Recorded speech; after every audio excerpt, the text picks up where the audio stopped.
Indian Ocean Rim association के संबंध में नीति बनानी है तो ये संस्था बनाएगी। इसका मतलब IORA काउंसिल ऑफ मिनिस्टर सबसे ऊपरी संस्था हो गई। अब प्रश्न ये उत्पन्न होता है कि इतना ज्यादा इंपॉर्टेंस हम इंडियन ओशन रिम एसोसिएशन को क्यों दे रहे हैं?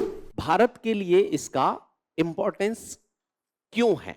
ऑकस ये आ रहा है। ऐसे बहुत सारे क्षेत्रीय संगठन हैं जो अपना गेम प्लेग्राउंड कहां बनाना चाहते हैं? इंडियन ओशन को। और अगर ये आपके युद्ध का खेल बनता है, युद्ध खेल का मैदान बनता है, तो सबसे ज्यादा नुकसान किसका होगा?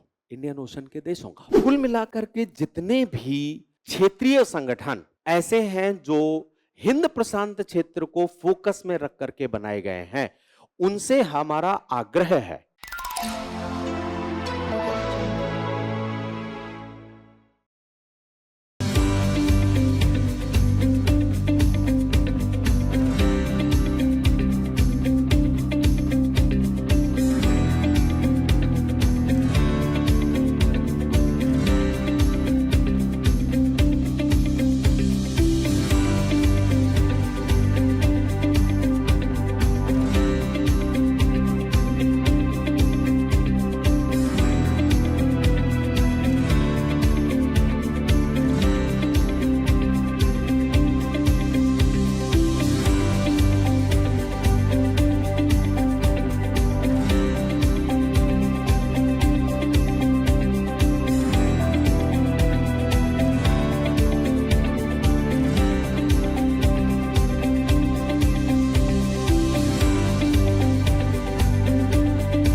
Good afternoon.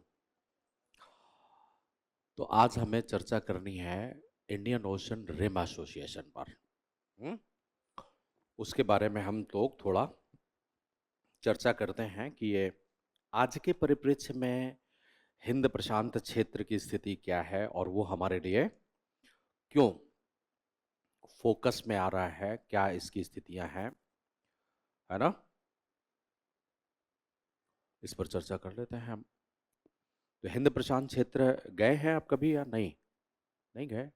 इंडियन ओशन नहीं गए हैं? अरे वाह! तो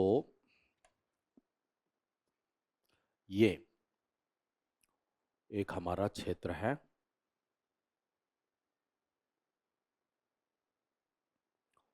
इंडियन ओशन रिम एसोसिएशन।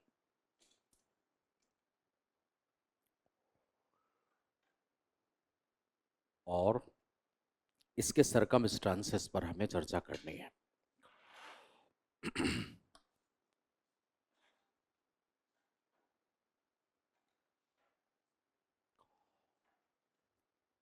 पहले हम इसको फॉर्मेट कर लेते हैं कि इसमें हम क्या क्या देखना चाहेंगे और कैसे इससे परीक्षा के दृष्टिकोण से सवाल बनेगा। यहीं पर फॉर्मेट कर दूं क्या? यही ठीक रहेगा ना? दिखेगा नहीं लेकिन।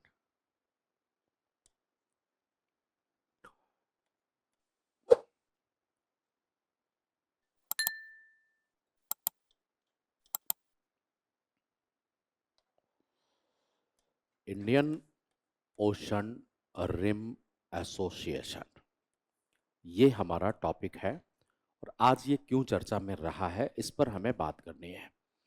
जब भी कोई टॉपिक अगर हम करंट अफेयर से रिलेटेड पढ़ रहे हैं तो हमें ज़रूरत होती है कि उसका कॉन्टेक्स्ट क्या है, क्यों पढ़ रहे हैं। तो सबसे पहले हम इसमें देख लेंगे कि इसका प्रसंग क्या है, क्यों हम इसको पढ़ रहे हैं। फिर हम देख लेंगे इंडियन ओशन रिम एसोसिएशन क्या है, उसका थोड़ा सा परिचय। जब किसी क्षेत्र का आप परिचय वरिचय कर रहे होते हैं तो उसमें दो तीन बातें आ जाती हैं। क्या है, उसका एरिया क्या है, उसका गवर्नेंस कैसे होता है, कौन कौन से प्लानिंग्स पर वो काम करता है, ये सारी बातें हम यहाँ पर परिचय में देख लेंगे। इसके बाद आएगी मेन कि इंडियन ओशन रिम एसोसिएशन के फोकस पॉइंट क्या है, ये एसोसिएशन का फोकस कहाँ है, किन क्षेत्रों पर ये काम कर रहा है, उनके बारे में चर्चा कर लेंगे। इसके बाद हम देखेंगे कि इंडिया के लिए इसका इंपॉर्टेंस क्या है, भारत किस तरीके का महत्व भारत के लिए है, भारत के लिए महत्व है।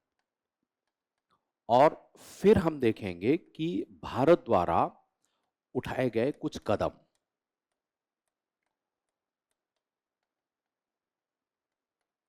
उठाए गए कदम क्या हैं, किन क्षेत्रों पर काम कर रहा है। इसके बाद कुछ चुनौतियां क्या है और फिर सजेशन या सुझाव। अब इंडियन ओशन रिम एसोसिएशन का पूरा टॉपिक आपका तैयार कि इतनी चीजें हमने देख ली।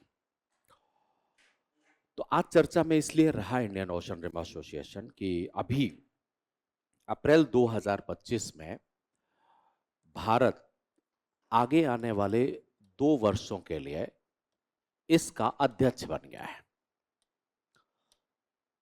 इंडियन ओशन रिम एसोसिएशन का, इसलिए ये चर्चा में हो गया। अब क्या है ये, कैसे कंसेप्ट, कैसे ये डेवलप हुआ, तो एक इंटर गवर्नमेंट ऑर्गेनाइजेशन है ये संगठन, जिसमें जितने भी सदस्य देश हैं उन सदस्य देशों का समूह है। इसमें 23 सदस्य देश हैं। एक तो ये अंतर सरकारी संगठन है और 23 सदस्य देश हैं प्लस 10 इसमें पर्यवेक्षक हैं, ऑब्जर्वर हैं जो यहां पर काम करते हैं। इस तरीके से यह संगठन बनाया।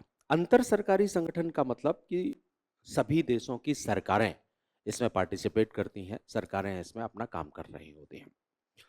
तो एक संस्था भी बनाई है मॉरिशस में, मॉरिशस जानते हैं ना, वहां पर इसका सचिवालय है, सचिवालय। तो इस तरीके से ये काम कर रहा है। ये इंटर गवर्नमेंटल ऑर्गेनाइजेशन, जितने भी हमारे सदस्य देश हैं इंडियन ओशन के, ये सारे के सारे देश, इन सभी के बीच में हिंद प्रशांत क्षेत्र को मजबूत करने के लिए एक कोऑपरेशन डेवलप करना है, सहयोग विकसित करना है। ये जितने पेरिफेरल स्टेट है ना, ये सब के सब देश इसके सदस्य देश के तौर पर आते हैं। अब आप देखो कि इसको संचालित करने के लिए इसमें एक गवर्नेंस तय किया गया है। गवर्नेंस का मतलब हुआ कि इसकी प्रशासनिक गतिविधियां कैसे चलाई जाएंगी। तो 2 तरीके की समितियां यहां पर गवर्नेंस को संचालित करने के लिए। एक तो पॉलिसी मेकिंग, जिसको IOR काउंसिल ऑफ मिनिस्टर कहा जाता है। तो वो नीतियों का निर्माण, इसका अगर हम गवर्नेंस देखें, गवर्नेंस में कोई भी क्षेत्र का या किसी भी चीज का जब आप गवर्नेंस देखोगे तो उसमें 3 स्टेप होते हैं।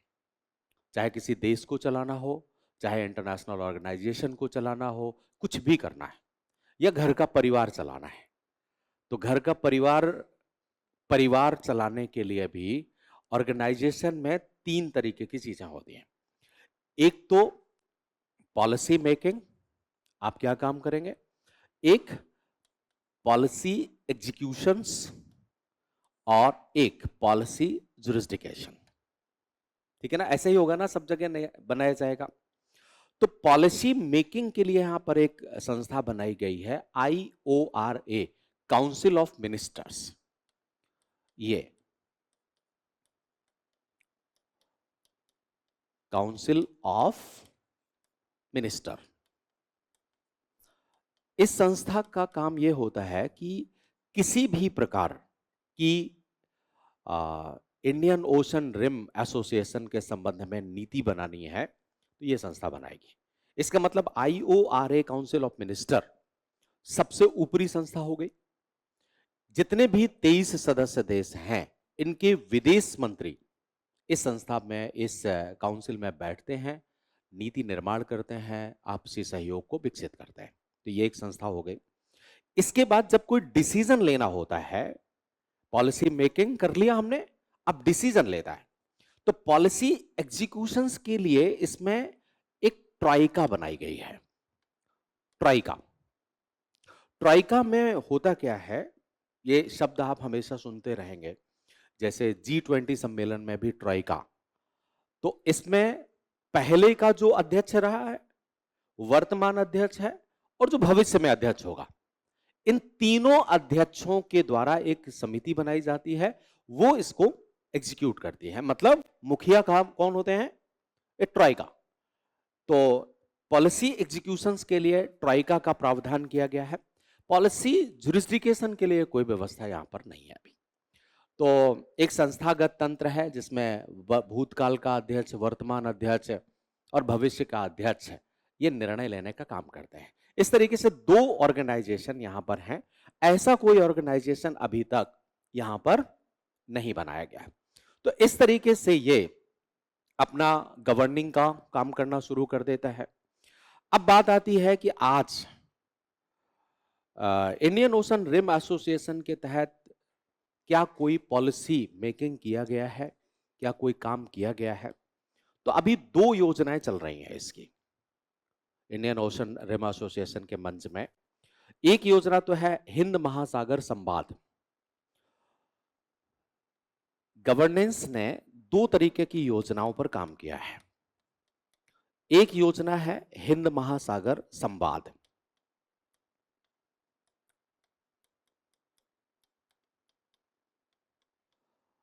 ये क्या काम करती है कि जितने भी सदस्य देश हैं, जैसे 23 सदस्य देश हैं, 10 ऑब्जर्वर हैं, उन सभी के बीच में विचार विमर्श करने के लिए एक मंच तैयार करती है इस योजना के माध्यम से। और सदस्य देशों के द्वारा अपने अपने विचार प्रकट करने का अधिकार होता है। आजकल अब 1.5 डिप्लोमेसी के तहत इस संवाद योजना में काम किया जाता है। 1.5 डिप्लोमेसी का मतलब यह होता है कि उस डायलॉग में जब हम बैठ करके मंच में वार्ता कर रहे होंगे तो सरकारी प्रतिनिधि तो होंगे ही होंगे, साथ में प्राइवेट प्रतिनिधि भी शामिल हो सकते हैं। मतलब आधिकारिक वार्ता और गैर आधिकारिक वार्ता का सम्मिश्रण हो जाता है। तो अभी तक आधिकारिक इंटर गवर्नमेंटल ऑर्गेनाइजेशन था तो आधिकारिक वार्ताएं होती थी, लेकिन अब धीरे धीरे हम, जैसे मान लीजिए किसी एनजीओ को बुला लिया आपने, अगर इंडियन ओशन रिम एसोसिएशन के पर्यावरण के बारे में कोई काम करना है, आपने एनजीओ को बुला लिया, या पायरेसी उन्मूलन के लिए काम करना है तो किसी ना किसी गैर सरकारी संस्था को बुला लिया। तो एक तो हमारे यहाँ पर ये हिंद महासागर संवाद योजना चल रही है। दूसरा, इंडियन ओशन रिम एसोसिएशन सतत विकास कार्यक्रम, सस्टेनेबल डेवलपमेंट प्रोग्राम चल रहा है। तो ये IORA सतत विकास कार्यक्रम।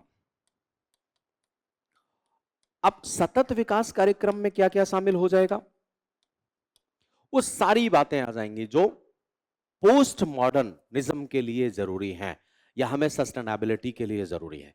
मतलब इस कार्यक्रम के तहत आप जलवायु, पर्यावरण, परिवहन,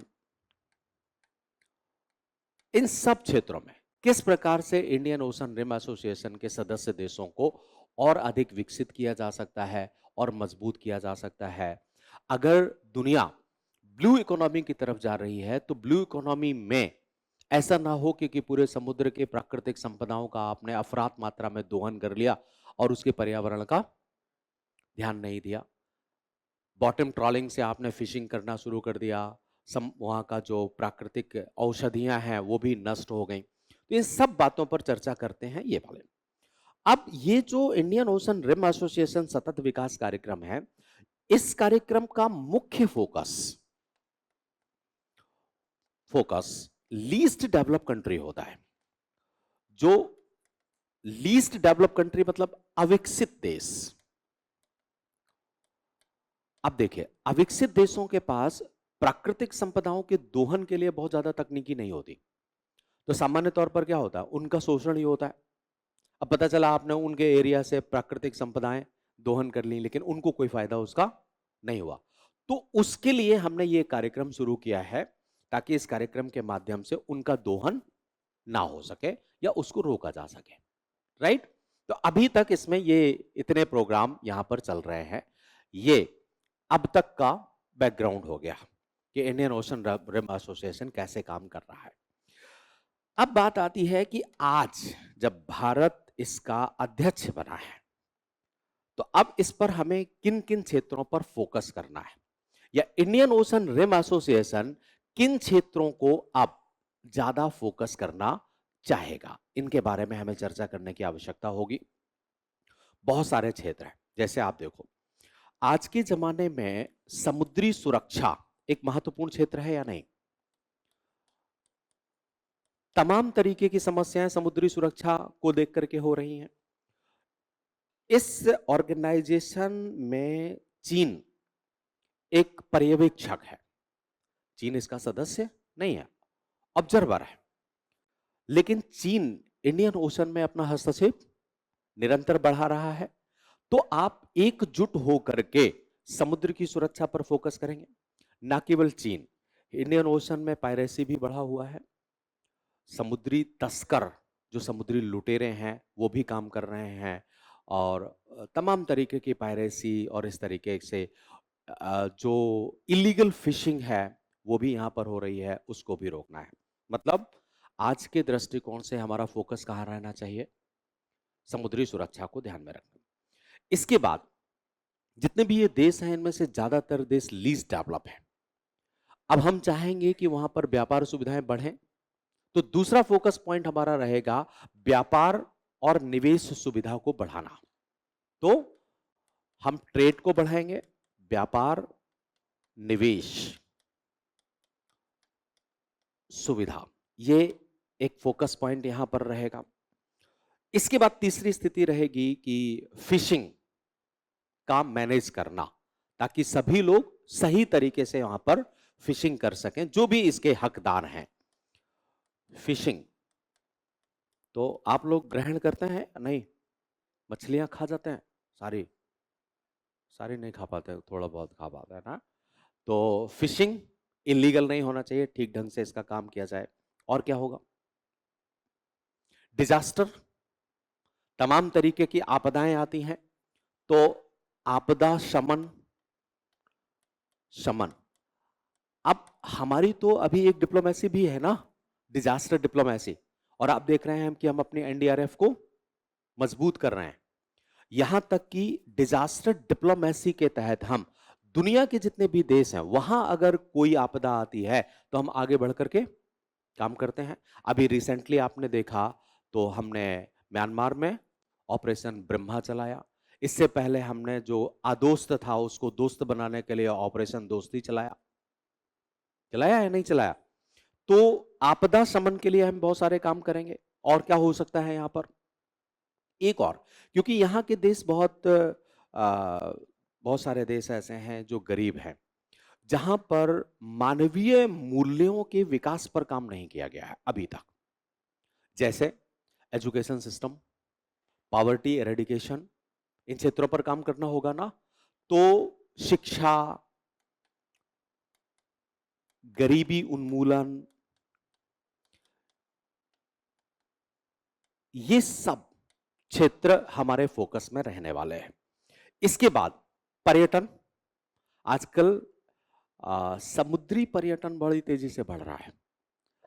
लोगों की एक नई तरीके की इच्छाएं जागृत हो रही हैं कि हम समुद्र में एक आइलैंड में जाएं, अकेले, मैं, वो और कोई नहीं। तो अगर मैं, वो और कोई नहीं हो और एक ही आइलैंड हो, तो हम वहां पर बैठें, चाय पिएं, कॉफी पिएं या आराम से जीवन। ऐसा लोगों का एक शौक बढ़ रहा है। पहले का जमाना ये हुआ करता था ना कि हमें अगर कहीं घूमने चलना है तो चलो बुआ के पास चलते हैं। क्यों चलते हैं? क्योंकि भीड़ भाड़ होगी, वहां बच्चे होंगे, ये होंगे। अब के जमाने में क्या होता है? बड़ा भीड़ भाड़ में रह लिया, अब क्या चाहिए? अकेले रहते हैं। तो अब लोग इस तरीके से, अब आइलैंड में बड़े नए नए शौक लोगों के आ रहे हैं। अब कहते हैं साहब हम एक बोट लेंगे और समुद्र में हमें छोड़ दो, रक्षा करना आपकी जिम्मेदारी है। हमें अब कोई बड़ा मछली आ जाए, शार्क आ जाए, आपको निगल जाए, तो आप देखो, बाकी आप दूर दूर तक हमको दिखाई मत दो। ठीक है ना? पैसे आप चाहे जितने ले लो। जो व्यक्ति अमीर हो जाता है ना, तो अमीरों के कुछ अलग तरीके के शौक हैं। तो वो ऐसी स्थिति में हम चाहेंगे कि उनको सुविधाएं दी जाएं। तो हम समुद्री पर्यटन को भी बढ़ाना चाहेंगे या नहीं? समुद्री पर्यटन। अब समुद्री पर्यटन में आइलैंड टूरिज्म है या वाटर टूरिज्म है, बड़ी नई नई तरीके आ गए हैं। आजकल लोग क्या कर रहे हैं कि समुद्र के नीचे जाना चाहते हैं। हमारे प्रधानमंत्री भी गए थे। अब समुद्र के नीचे वो मछलियों की तरह आप तैरते हुए जाइए, वहां पर आप, पता चला साहब वहां समुद्र के नीचे पानी में जा करके हमको योगा करना है। है ना? तो एक वो आपने बनाया। तो बहुत सारे खेल देखते होंगे, जितने भी आइलैंड स्टेट हैं वहां पर इस तरीके की बातें बनाई जाती हैं। तो उस काम को करेंगे। इसके बाद ब्लू इकोनॉमी सब आ जाएगा इसमें। तो ब्लू इकोनॉमी को हमें मजबूत करना है, तो ये हमारा फोकस पॉइंट रहेगा या नहीं? इसके बाद आज ये इंडियन ओशन में अगर आप देखें तो जितने भी ये देश आपको दिख रहे हैं, विशेषकर अफ्रीका और ये क्षेत्र हैं, इनमें सबसे बड़ी प्रॉब्लम होती है ना कि महिलाओं की सुरक्षा के लिए कोई खास प्रोग्राम नहीं चलाए गए कभी भी।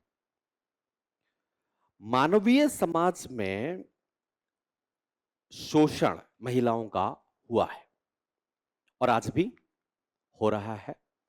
वैसे तो मैं आपको बताऊं कि ये शोषण सिर्फ गरीब समाज में ही नहीं हो रहा है। ये शोषण अमीर समाज में भी हो रहा है, जो अपने आप को कहते हैं कि साहब हम संपन्न हैं।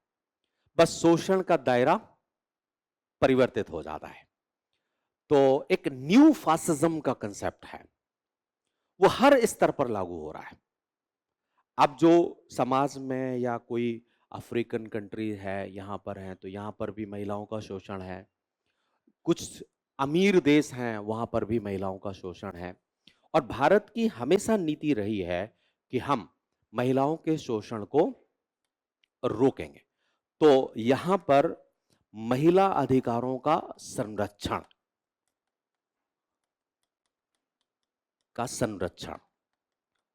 ये भी हमारा एक फोकस है।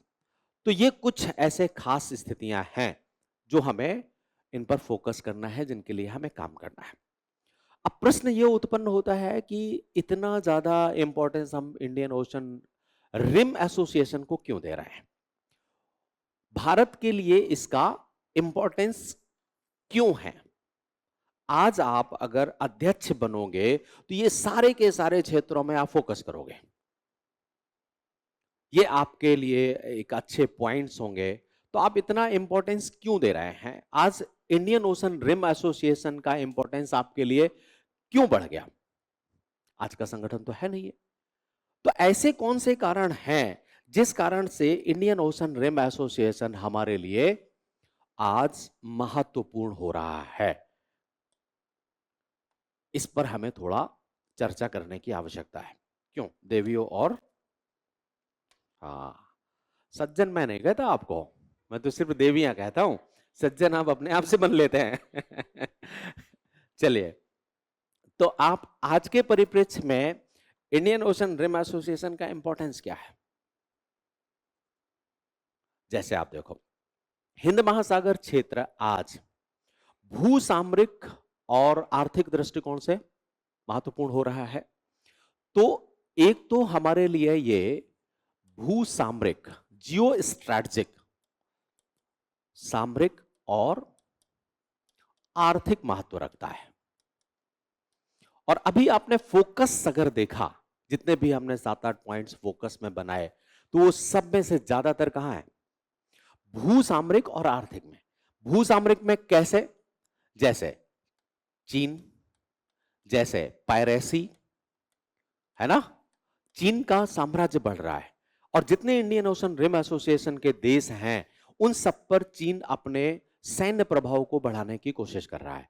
चाहे वो अफ्रीका का जिबूती हो, चाहे वो मालदीव हो, चाहे वो श्रीलंका हो, चाहे वो बांग्लादेश हो, चाहे वो म्यांमार हो, सब जगह सैन्य दृष्टिकोण से आने की कोशिश कर रहा है। तो ऐसी स्थिति में जितने भी जियो स्ट्रैटेजिक लोकेशन है, चीन उनका, और इन जियो स्ट्रैटेजिक लोकेशन में पायरेसी भी बहुत सारी बढ़ेगी। बहुत सारे ऐसे स्ट्रेट हैं, जल संधियां, जहां पर समस्याएं उत्पन्न होती हैं, तो उन जल संधियों पर भी हमें काम करना होगा। और आर्थिक दृष्टिकोण से तो आप देखिए हर क्षेत्र में महत्वपूर्ण है, चाहे वो ब्लू इकोनॉमी हो, चाहे फिशिंग हो, चाहे रूट। आप हिंद महासागर में लगभग वैश्विक व्यापार का 75% होता है, 75%। अगर तेल, दैनिक तेल की आवागमन को देखें तो पूरी दुनिया का 50% तेल का आवागमन हिंद महासागर के माध्यम से होता है। अगर जहाज, तेल का जहाज, क्योंकि अब आप देखो कि ज्यादातर तेल कहां पैदा होता है? पश्चिमी एशिया में, मध्य पूर्व में, और अरब की खाड़ी में। वहां से तेल अगर जाएगा इस तरफ एशिया की तरफ, तो कहां से होकर के आएगा? हिंद प्रशांत क्षेत्र से आएगा। तो ऑयल मूवमेंट का 50% ग्लोबली और ट्रेड मूवमेंट का 75% यहां से हो रहा है। तो आर्थिक दृष्टिकोण से महत्वपूर्ण हुआ या नहीं हुआ? एक बड़ी स्थिति यह है। अगर आईओआरए देशों के बीच में आपसी व्यापार को देखा जाए तो $800 बिलियन का व्यापार है आज, तो भारत के लिए महत्वपूर्ण होगा। दूसरी बात, आज के दृष्टिकोण से बहुत सारे क्षेत्रीय संगठन हमारे वो बहुत ही चैलेंजेस जीवन बिता रहे हैं अपना। भारत से संबंध अन्य क्षेत्रीय संगठन, संबद्ध अन्य क्षेत्रीय संगठनों में समस्याएं चल रही हैं। बताओ, चल रही हैं कुछ कि नहीं? जैसे आप अगर सार्क को देखो तो ऑलमोस्ट ये दम तोड़ चुका है, आईसीयू में है। वर्ष 2016 के बाद से सार्क का शिखर सम्मेलन आयोजित नहीं किया गया। सार्क एक संगठन है जिसमें 8 देश हैं और उन 8 देशों में जितने भी भारत के सराउंडिंग देश हैं, पाकिस्तान, अफगानिस्तान, नेपाल, भूटान, बांग्लादेश, श्रीलंका, मालदीव, भारत, ये 8 देश हैं। और वर्ष 2016 में सार्क का सम्मेलन आयोजित होने वाला था पाकिस्तान में, लेकिन भारत में पठानकोट, उरी, पोमपोर ऐसे हमले हो गए, तो भारत ने सार्क सम्मेलन में अपनी शिरकत करने से इनकार कर दिया। तब से लेकर के आज 2025 तक सार्क का सम्मेलन नहीं हो पाया। इसका मतलब है कि भले ही सार्क को डिसॉल्व नहीं किया गया है, लेकिन अब ये अपने जीवन की सांसें गिन रहा है। मतलब कहां पर है? वेंटिलेटर में है, कभी भी दम तोड़ सकता है या नहीं? ऐसी स्थिति में आपको कोई और ऑर्गेनाइजेशन चाहिए जो थोड़ा व्यापक हो, तो इंडियन ओशन रिम एसोसिएशन का इंपॉर्टेंस बढ़ेगा या नहीं? वहीं पर हमने सार्क की बजाय बिम्स्टेक को फोकस किया। बिम्स्टेक ये बनाया जिसमें 7 देश बंगाल की खाड़ी के हैं, लेकिन अभी आप देख लीजिए बिम्स्टेक से संबंधित 2 देश समस्याग्रस्त हैं, अस्थिरता का शिकार हैं, जिनमें एक म्यांमार, दूसरा बांग्लादेश। समस्या में है या नहीं? इससे पहले श्रीलंका भी समस्याग्रस्त था। तो ये 3 देश समस्या जिसमें इनस्टेबिलिटी बनी हुई है। तो बिम्स्टेक को आप ऊपर ले जाना चाहते हैं, लेकिन आशंकाओं के घेरे में है। ऐसी स्थिति में भी तो आपको कोई अन्य ऑर्गेनाइजेशन चाहिए जो बड़ा हो। तो आप ऐसा कह सकते हैं कि भारत से संबद्ध बहुत सारे क्षेत्रीय संगठन वो बहुत अच्छा कुछ नहीं कर पाए अभी तक। इसलिए भारत को अन्य नए क्षेत्रीय संगठन और व्यापक क्षेत्रीय संगठनों की आवश्यकता है। तो इंडो पैसिफिक में एक अच्छे रीजनलाइजेशन को बढ़ाने के लिए भी यह महत्वपूर्ण हो जाता है। और क्या संभव है, और कौन कौन सी चीजें यहां पर संभव है कि किस तरीके से काम करना चाहिए। जैसे इंडियन ओशन रिम एसोसिएशन में सुरक्षा संघर्ष बढ़ रहा है आज के दृष्टिकोण से। तो उस सुरक्षा संघर्ष में आप अगर मजबूत स्थिति रखना चाहते हैं तो आपको इंडियन ओशन रिम एसोसिएशन को मजबूत करना होगा। अब ये सुरक्षा संघर्ष कैसे बन रहा है, देखो, ये आपका इंडियन ओशन रिम एसोसिएशन हो गया। यहां पर चीन अपनी बीआरआई परियोजना के माध्यम से यहां पर अपने प्रभाव को बढ़ाने की कोशिश कर रहा है। दूसरा आपने देखा क्वाड, क्वाड क्वाड यहां पर अपना काम करने की कोशिश कर रहा है। इसके बाद एक और बना एस क्वाड, ये भी यहां पर अपना काम कर रहा है, एस क्वाड। तो ये ग्रुपिंग्स, ऐसी स्थिति में यहां पर एक बड़ा कॉन्फ्लिक्ट क्रिएट हो रहा है। इस कॉन्फ्लिक्ट को अगर रोकना है तो यहां के जितने भी देश हैं उन सभी देशों को सशक्त होना होगा।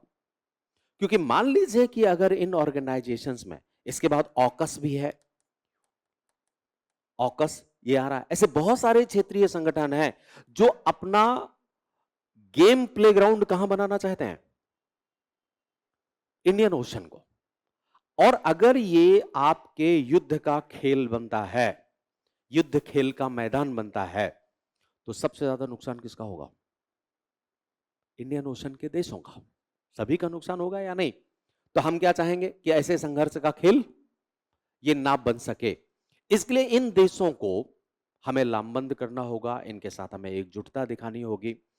तो अब यहां पर सभी देश भले ही अपना अपना काम कर रहे हैं, लेकिन सब अपने डोमिनेंस की फिराक में है। क्वाड के माध्यम से भारत क्वाड का सदस्य है, लेकिन यूएस क्या चाहता है, क्वाड का रेगुलेशन हमारी तरफ से हो, या क्वाड में जो नियामक शक्ति है वो यूएस के पास हो। वहीं पर एस क्वाड बनाया। जब भारत ने यह किया कि नहीं, हम क्वाड को एक सैन्य संगठन के रूप में तब्दील नहीं होने देंगे, तो इन्होंने अलग हट करके एस क्वाड बनाया, ऑकस बनाया, जिसमें ऑस्ट्रेलिया, यूके और यूएसए है। इन 3 देशों ने मिलकर के, और ये ऑस्ट्रेलिया को परमाणु शक्ति में और ज्यादा परमाणु पनडुब्बियों में संपन्न कर रहे हैं। तो ये एक सुरक्षा संघर्ष बना हुआ है जिसमें आपको फोकस करना होगा कि अपना हिंद महासागर सुरक्षित रहना चाहिए। तो इस कारण से भारत के लिए महत्वपूर्ण होगा या नहीं। और कौन कौन से क्षेत्र होंगे, फोकस पॉइंट से आप निकाल लीजिए कि ये लीस्ट डेवलप कंट्री है। ऐसी स्थिति में अगर आप अपने सॉफ्ट पावर को बढ़ाना चाहते हैं, तो इन देशों में आपके सॉफ्ट पावर को व्यापक बनाने के लिए एक अपॉर्चुनिटी मिलेगी, मिलेगी ना।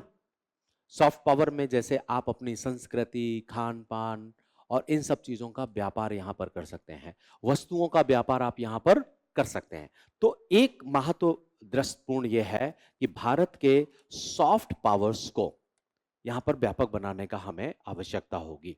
जो सॉफ्ट पावर डिप्लोमेसी है हमारी, भारत के लिए एक अच्छा बाजार बन पाएगा या ये नहीं बन सकता है, नजदीकी बाजार। डिफेंस सेक्टर में भी भारत यहां पर काम कर सकता है अगर बायलैटरल कोऑपरेशन बनाए जाए। जैसे अभी आप देखो, अभी हमने अगालेगा में एक नेवी का अड्डा बनाया। अफ्रीका के बहुत सारे देश ऐसे हैं जो भारत के उपकरणों को, डिफेंस उपकरणों को खरीदने का प्रयास कर रहे हैं, जिनमें से इजिप्ट भी है। तो यहां पर आपको हार्ड पावर्स के लिए भी, सॉफ्ट पावर के लिए भी और साथ में हार्ड पावर्स के लिए भी एक मार्केट के तौर पर यह निकल कर आएगा। तो भारत के लिए लगभग दृष्टिकोणों से इसका इंपॉर्टेंस बन रहा है। तो ऐसी स्थिति में जब हमें इसकी अध्यक्षता प्राप्त हो रही है, इस महत्व को हम मजबूत बनाएंगे या नहीं? अपॉर्चुनिटी मिला तो हम इंडियन ओशन रिम एसोसिएशन को अपने फेवर में बनाने का प्रयास करेंगे। अब अभी तक अगर आप देखें तो भारत ने बहुत सारे काम, भले ही भारत अध्यक्ष नहीं रहा है, फिर भी Bharat Indian Ocean Rim Association में बहुत सारे काम पहले से करता रहा है। तो थोड़ा सा हमें चर्चा कर लेनी चाहिए कि हमने कौन कौन से क्षेत्रों में अभी तक सहयोगात्मक कदम उठाए हैं।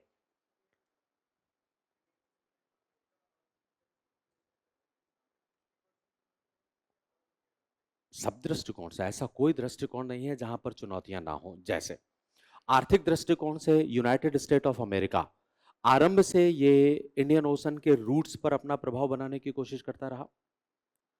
अभी चाइना वहां पर बीआरआई प्रोजेक्ट से अपने रूट्स के दृष्टिकोण से, तो आर्थिक, सांस्कृतिक, सामरिक सभी क्षेत्रों में अपने प्रभाव को बढ़ाने की कोशिश कर रहे हैं। तो सिर्फ चुनौतियां आर्थिक नहीं है, बल्कि सामरिक चुनौतियां भी हैं, प्राकृतिक संपदाओं के दोहन को भी चुनौतियां हैं। अगर आपका रूट आपने डेवलप कर लिया, वहां के आइलैंड्स पर आपने अपना प्रभाव बना लिया, तो समुद्र की संपदाओं पर भी तो आपका नियंत्रण आ जाएगा। भारत ऐसा कोई भी काम अन्य देशों को नहीं करना चाहेगा जो भारतीय हितों को क्षति पहुंचाता। ठीक, तो अब भारत के लिए कौन कौन से भारत ने उठाए ऐसे कदम हैं और कौन कौन से क्षेत्रों में हमें काम करना चाहिए। तो एक सबसे बड़ी बात यह है कि हम तीन बातों को ध्यान में रख करके काम कर रहे हैं इंडियन ओशन रिम एसोसिएशन में। एक तो विविध संसाधनों का विस्तार करना, बड़ा डाइवर्सिफिकेशन है, विविधताएं बहुत ज्यादा हैं यहां पर। तो आपके लिए विविध बाजार मिलेगा इंडियन ओशन रिम एसोसिएशन में। तो हमने वित्तीय संसाधनों का विस्तार किया है। जैसे आप देखते होंगे कि बहुत सारे क्रेडिट लाइंस हम यहां पर बनाते हैं। अफ्रीकी देशों में टीम 9 अफ्रीका फोकस कार्यक्रम, जिसमें इंडियन ओशन रिम एसोसिएशन और ज्यादा हमें मजबूती प्रदान करेगा, यह हुआ। समुद्री सुरक्षा को ध्यान में रखते हुए हमने एक IFCIOR बनाया है। IFCIOR ये गुरुग्राम में इसका हेड ऑफिस है, जिसको इंफॉर्मेशन फ्यूजन सेंटर कहा जाता है। IFC का मतलब information fusion centre, Indian Ocean Rim association.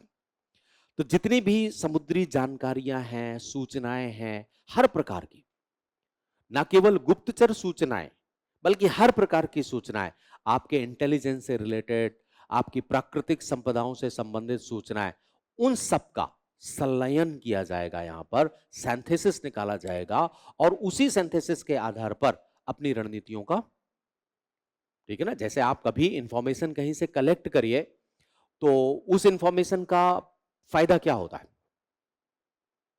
आप अपने विचार मंथन में उनको शामिल करिए कि इस इंफॉर्मेशन से हमें क्या क्या काम होना हो।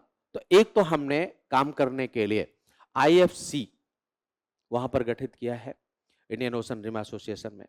इसके बाद आपने देखा कि समुद्री सुरक्षा को ध्यान में रखते हुए ही हमने सागर कार्यक्रम भी शुरू किया है ना। अभी 2025 के आरंभ में हमने महासागर इन दोनों परियोजनाओं में एरिया का अंतर है। सागर प्रोजेक्ट आपके सराउंडिंग और नजदीकी देशों के लिए है, जबकि महासागर प्रोजेक्ट में पूरा का पूरा ग्लोबल साउथ आ जाता है और पूरे के पूरे ग्लोबल साउथ में इंडियन ओशन रिम एसोसिएशन भी आ जाता है। तो एक महासागर कार्यक्रम आपने शुरू किया, जिसका उद्देश्य है कि समुद्री सुरक्षा, हिंद महासागर के देशों में आर्थिक सुरक्षा को मजबूत करना, यह सब काम हम कर रहे हैं। इसके बाद Indian ocean university network UNIOR हमने बनाया। अभी अभी मैंने आपको बताया था कि यहां पर जितने भी लीस्ट डेवलप कंट्री हैं वहां पर मानवीय मूल्यों का विस्तार नहीं हो पाया है, जिनमें से शिक्षा क्षेत्र में हमें काम करने की आवश्यकता है। तो एक हमने यूएनआईओआर शुरू किया है, जिसका मतलब है शैक्षणिक अनुसंधान सहयोग संगठन। तो एजुकेशन सिस्टम में मिलकर के हम जितने भी देश हैं वो सब काम करेंगे यहां पर। तो इससे वहां की मानवता, शिक्षा और संस्कृति का विस्तार होगा या नहीं। तो एक प्रोग्राम यह है। आर्थिक और सांस्कृतिक दृष्टिकोण से भी हमने बहुत सारे, ये तो सब सुरक्षा के लिए, ये मानवीय दृष्टिकोण से हुआ। अगर आप आर्थिक और सांस्कृतिक देखें कि हमने क्या क्या पहलें की हैं, तो क्रूज पर्यटन परियोजना शुरू करी है हमने। अभी मैंने कहा था कि समुद्र में लोगों को आजकल फोकस हो रहा है समुद्री पर्यटन, तो हमने क्रूज पर्यटन परियोजना, क्रूज पर्यटन परियोजना, इसके नाम से ही आपको पता चल गया होगा कहां बैठ करके हम घूमना चाहते हैं, क्रूज में। ठीक है ना, क्रूज में हम घूमेंगे, वहां पर हम होंगे और हमारे साथ हमारे मित्र होंगे और बस घूम फिर करके। तो एक परियोजना ये जिसका उद्देश्य है कि क्षेत्रीय पर्यटन को बढ़ावा दिया जाए, इकोनॉमिक डेवलपमेंट को बढ़ावा दिया जाए, तो ये शुरू किया। इसके बाद प्रोजेक्ट मौसम है हमारा, जिसमें सांस्कृतिक सहयोग, इन सभी देशों के साथ में कल्चरल रिलेशंस को मजबूत करना है हमें। प्रोजेक्ट मौसम ये चल रहा है। ये तो आपके इकोनॉमिक और कल्चरल प्रोग्राम्स को हम बढ़ाएंगे। बहुपक्षीय सहयोग है। बहुपक्षीय सहयोग में इंडियन ओशन रिम एसोसिएशन अपने आप ही एक है। अंतरराष्ट्रीय साझेदारियां हम बढ़ा रहे हैं। जैसे आप देखो, इंडियन ओशन रिम एसोसिएशन एक बड़ा ऑर्गेनाइजेशन हो गया। अब हम क्या चाहते हैं कि ये इंडियन ओशन रिम एसोसिएशन हो गया, IORA। हमारी सोच ये है कि ये जो क्वाड है ना, ये इसको शामिल करके रखा किया जाए। तो क्वाड इसके साथ में हो गया। क्वाड हम चाहते हैं कि ये जो क्वाड है ना और ऑकस है, ये लाइनें कैसे खींच रहा हूं उसका मतलब समझ रहे हैं ना। ऑकस भी किसको डेवलप करने के लिए बनाया जाए। आपने IPEF बनाया, EF, तो ये भी इंडियन ओशन को मजबूती प्रदान करेगा। भारत का ये लक्ष्य है। इंडो पैसिफिक इकोनॉमिक दृष्टिकोण से हम काम करेंगे तो वो काम करेगा। इसके बाद आपने अगर एस क्वाड बनाया, एस क्वाड, तो वो भी मजबूती करेगा।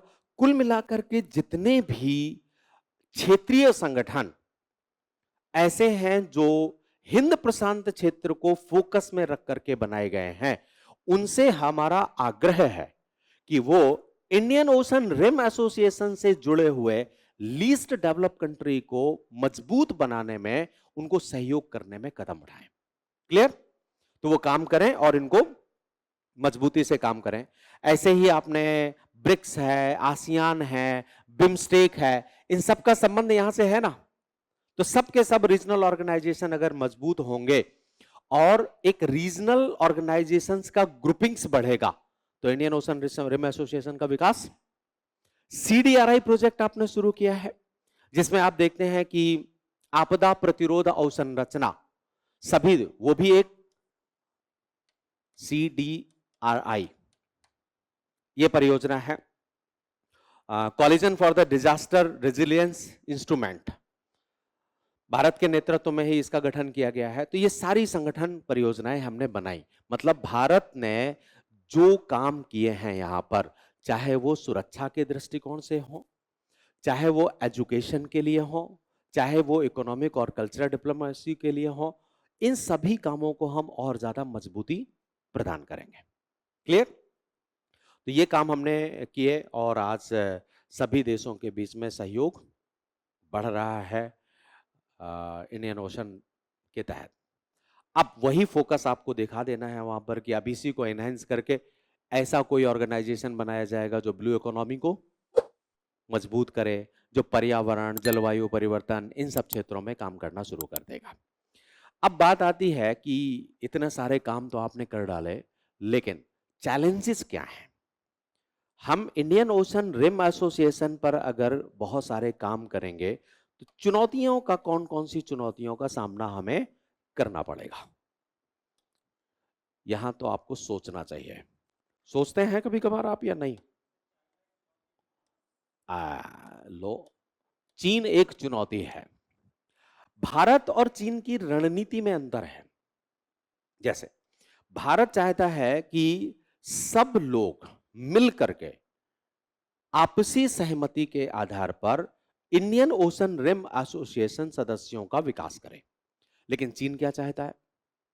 चीन चाहता है कि मैं अपना डोमिनेंस क्रिएट करके यहां पर निवेश करूं, यहां की प्राकृतिक संपदाओं का दोहन करूं, मेरा प्राबल्य यहां पर होना चाहिए। तो अंतर चीन को लेकर के यह है, चीन और भारत में एक कॉन्फ्लिक्ट है। चीन चाहता है कि Indian Ocean Rim Association guided by me, hegemonic by me. यहां पर चीन आधिपत्य स्थापित करना चाहता है, जबकि इंडिया, भारत चाहता है कोऑपरेशन, सहवर्तन। हम चाहते हैं कि सबका साथ, सबका विकास हो। ऐसा हमारा सूत्र है ना, सबका साथ, सबका विकास, सबका विश्वास, सबका प्रयास। सब मिलकर के काम करें, सब आपस में विश्वास डेवलप करें, सबका विकास होना चाहिए। लेकिन ये क्या कहता है? तो development guided by China and development under the cooperation, इन दोनों में कॉन्फ्लिक्ट है। तो चिनवा एक बड़ी परेशानी है यहां पर। इसके बाद और क्या क्या चुनौतियां हैं? बहुत सारा चीन वहां पर अपना प्रभाव भी स्थापित कर चुका है। तो तकनीकी समस्याएं भी हैं। यहाँ के जितने भी देश हैं, अब मान लीजिए कि हम इंडियन ओशन रिम एसोसिएशन को एक प्लेटफॉर्म में लेकर के आए, तो अगर कोई प्रोग्राम चलाना है, कोई योजना चलानी है, तो सभी राष्ट्रों का वहां पर सहयोग होना चाहिए। लेकिन क्या सभी राष्ट्र सहयोग करने में सक्षम हैं? मतलब आर्थिक विविधता है यहां पर, आर्थिक विविधता। कुछ देश हैं जो सक्षम हैं, संपन्न हैं, तो कुछ देश बहुत कमजोर हैं, वो किसी भी तरीके का कॉपरेशन करने में आगे नहीं बढ़ेंगे। एक बड़ी प्रॉब्लम यहां है। इसके बाद यहां पर बहुत सारी नकारात्मक मानवीय गतिविधियां हैं, है ना? मानवीय गतिविधियां जैसे उदाहरण के तौर पर कौन सी बीमारी है जो नहीं है? तस्करी, आतंकवाद, गृह युद्ध। अफ्रीका के बहुत सारे देश देखिए आप, गृह युद्ध का शिकार है या नहीं है? इलीगल फिशिंग, ये सारी, मतलब कुल मिलाकर के दुनिया में जो बीमारी पैदा होती है ना, वो इंडियन ओशन रिम एसोसिएशन के देशों में। सांप्रदायिक वैमनस्यता, ये भी यहां पर पाई जाती है। तो एक बड़ी चुनौती। अब ऐसी स्थिति में आपको अपने नेतृत्व को भी बनाना है और इंडियन ओशन रिम एसोसिएशन को कंसोलिडेट भी करना है। तो चुनौतियां आएंगी या नहीं आएंगी? तो चीन से प्रतिस्पर्धा करनी है, इकोनॉमिक डाइवर्सिफिकेशन को भी आपको फोकस करना है, फिर सांस्कृतिक विविधताएं भी हैं। सभी देशों में सांस्कृतिक और राजनीतिक, आप देखो क्या जितने भी देश हैं उन सभी में लोकतंत्र है? नहीं है। तो कहीं पर लोकतंत्र है, कहीं पर तानाशाही है, कहीं पर कुछ है। तो इनके बीच में जो गवर्नेंस मैकेनिज्म है उसमें भी तो डिफरेंस आएगा। और जब गवर्नेंस मैकेनिज्म आता है तो समस्याएं उत्पन्न होती हैं। और क्या क्या चुनौतियां आप सोच सकते हो?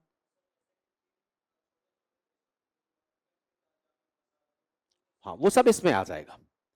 आधिपत्य हो गया ना, वो क्रेडिट डेप्ट में आएगा, वो वहां की प्राकृतिक संपदाओं का दोहन करेगा, तो वो ऐसा करेगा। जबकि हम क्या करेंगे? सहवर्तन। सहवर्तन का मतलब तो उनके साथ आपसी सहमति में उनके हितों पर आधार बना करके काम करें। एक उदाहरण के तौर पर देखो आप, चीन अफ्रीका के देशों में एग्रीकल्चर लैंड लेता है लीज पर, वहां पर वो एग्रीकल्चर करता है, खेती करता है, और उस प्रोडक्ट को वो इंटरनेशनल मार्केट पर बेचता है। हम भी वहां पर लीज पर एग्रीकल्चर लैंड लेते हैं, लेकिन हम वहां जो उत्पादन करते हैं उन्हीं की कीमतों पर, उन्हीं के मार्केट में बेचते हैं। हम सिर्फ अपने जितने भी हमारे कृषि वैज्ञानिक वहां पर काम कर रहे हैं, मतलब किसान जो काम कर रहे हैं, उनका गुजारा भत्ता भी सिर्फ केवल उतना लेते हैं और बाकी सब उन्हीं के मार्केट में उन्हीं की कीमतों पर काम कर रहे हैं। तो हमारा उद्देश्य ही उनका विकास करना है। क्लियर? तो ये सारी चुनौतियां आ रही हैं। अब इन्हीं के साथ एक दो पॉइंट में आप सुझाव भी अपने आंसर में लिख दीजिए तो बात हाँ, ये सब इसमें आ गए। अशांति, आपसी वैमनस्यता, ये कुछ भी आप यहां पर डेवलप करिए। सुझाव क्या देंगे हम इन सभी प्रॉब्लम्स को सॉर्ट आउट करने के लिए? सबसे पहली जरूरत होगी कि ये 23 देश जो इंडियन ओशन रिम एसोसिएशन के हैं, इनके अंदर एक आपसी सहमति को बनाना। मतलब जो एक ऑर्गेनाइजेशन है, विदेश मंत्रालयों के द्वारा होता है संवाद, पॉलिसी मेकिंग, उसकी निरंतर वार्ताएं हमें करनी चाहिए। और जितनी मात्रा में हम उन वार्ताओं का आयोजन करेंगे उतनी ही मात्रा में कंसोलिडेशन वहां पर बढ़ेगा और स्थितियां अच्छी बनेंगी। इसके बाद अभी तक इंडियन ओशन रिम एसोसिएशन का सचिवालय तो है, मॉरिशस में सचिवालय बनाया, लेकिन कोई उसका बहुत बड़ा इंपॉर्टेंस यूं ही है। तो सचिवालय को या संस्थाकरण को हमें मजबूत करने की आवश्यकता है। एक तो हमें संवाद सिस्टम को मजबूत करना चाहिए, दूसरा हमें वहां की संस्थाकरण को मजबूत करना चाहिए। अगर हम इसमें कोई फंड बना लें, ऐसा कोष जिसमें सबकी जिम्मेदारियां हो, जैसा कि भारत चाहता है कि ग्लोबल साउथ प्लेटफॉर्म के मंच में हम दुनिया के जितने भी अमीर देश हैं ग्लोबल नॉर्थ के, उनको यहां पर लेकर के आए कि साहब आप यहां पर निवेश करिए, यहां को उन्नत करिए, जिससे इनकी स्थितियां। तो भारत की ये रणनीति रही है। अब भारत भी अकेले, इतना अमीर देश तो है नहीं कि वो अकेले मात्रा में जाकर के सभी के यहां पर निवेश करे। तो हम फ्रांस है, जर्मनी है, यूएसए है, ब्रिटेन है, इन सभी देशों को आकर्षित करें और कहें कि साहब इनके डेवलपमेंट में आप मदद करिए। क्लियर? तो इस तरीके से इंडियन ओशन रिम एसोसिएशन में हमारे ये ऑब्जेक्टिव रहेंगे, हमें काम करना होगा। समझ गए आप? अब अगर कोई सवाल आएगा इंडियन ओशन रिम एसोसिएशन का तो परिपक्वता के साथ आप कर लेंगे ना? तो कैसा सवाल आएगा? सवाल कैसा आएगा?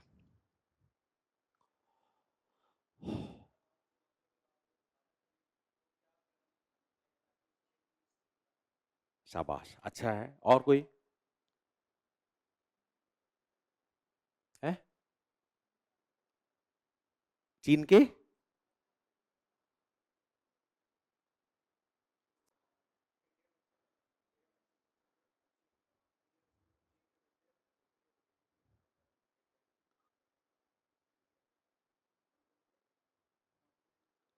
लिखिए, है ना?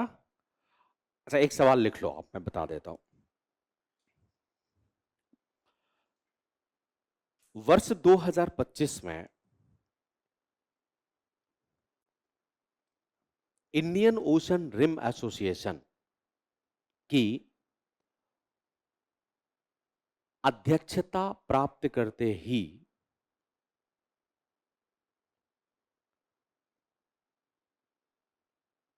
भारत का लक्ष्य इस अंतरराष्ट्रीय, इस अंतर सरकारी संगठन को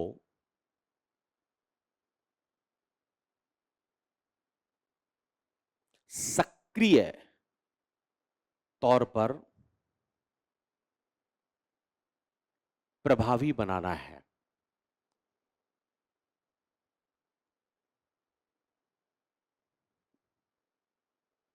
ऐसी स्थिति में भारत की रणनीति का भारत की रणनीति का भारत की रणनीति की समीक्षा कीजिए, समीक्षा कीजिए। ठीक? अब क्या क्या आ जाएगा इसमें?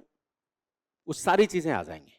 जैसे आपने कि फोकस पॉइंट है भारत अध्यक्ष बना, थोड़ा इंट्रोडक्टरी कि भारत 2025 में 2 साल के लिए इंडियन ओशन रिम एसोसिएशन को तो परिचय दे दिए। फिर आपको बताना है कि भारत ने अपनी रणनीति में इतने फोकस रखे हैं, जो मैंने आपको फोकस पॉइंट्स बताए। इन फोकस पॉइंट्स को सक्रिय करने के लिए भारत की स्ट्रेटजी क्या है, कौन-कौन से कदम उठाए हैं, और चूंकि समीक्षा करनी है तो कुछ चुनौतियां भी आपको लिखनी होंगी। हो जाएगा? बस ऐसे आप कर लीजिए तो इंडियन ओशन रिम एसोसिएशन बन जाएगा। और अगर ऐसा कोई, वैसे तो ऐसा सवाल नहीं बनता है सामान्यतः कि इंडियन ओशन रिम एसोसिएशन में चीनी प्रभुत्व को संयमित करने के लिए भारत की रणनीति क्या है। अगर आता है ऐसा सवाल तो भी आप लिख लोगे आराम से, लिख लोगे ना। तो फिर आपको यहां बताना होगा कि चीन का डोमिनेंस क्या है, किन क्षेत्रों में यहां पर चीन सक्रिय काम कर रहा है, और भारत की उसे काउंटर करने की रणनीति क्या है। क्लियर? तो ये आपका आज का एक टॉपिक कंप्लीट हुआ।